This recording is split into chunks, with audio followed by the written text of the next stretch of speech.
শিম একদমই খেতে চায় না। আমার বাচ্চার কথা বলছি, এরকম অনেক বাচ্চাই আছে শিম খেতেই চায় না। আমি এর জন্য করি কি, কুচিয়ে একটু সফট করে ভাজি করি। আর ভাজিটা কিভাবে করি সেটা আমি শেয়ার করবো। আসসালামু আলাইকুম, ওয়েলকাম টু মাই রেসিপি। এখানে তেল গরম করে আমি এখানে শুকনো লঙ্কা, তারপরে সরিষা এবং গোটা জিরার ফোড়ন দিয়ে দিয়েছি। দেওয়ার পরে এখানে আমি দিয়ে দিলাম বেশ কিছু পেঁয়াজ কুচি আর কাঁচামরিচ। এটাকে একটু ভেজে নিয়ে, অর্থাৎ মিনিটখানেক ভেজে নিয়ে তারপরে আমি দিয়ে দিচ্ছি রসুন কুচি।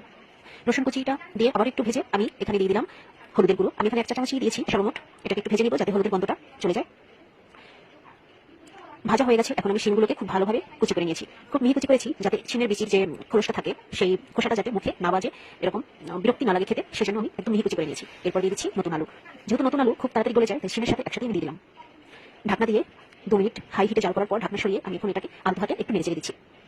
এই পর্যায়ে আমি লবণ দিলাম, লবণের সাথে আবার কিছু কাঁচামরিচ দিলাম।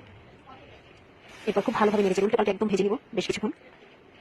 তারপর আবার ঢাকনা দিয়ে চুলার আঁচটা লো টু মিডিয়ামের মাঝামাঝি রেখে আমি জাল করেছি 4-5 মিনিট।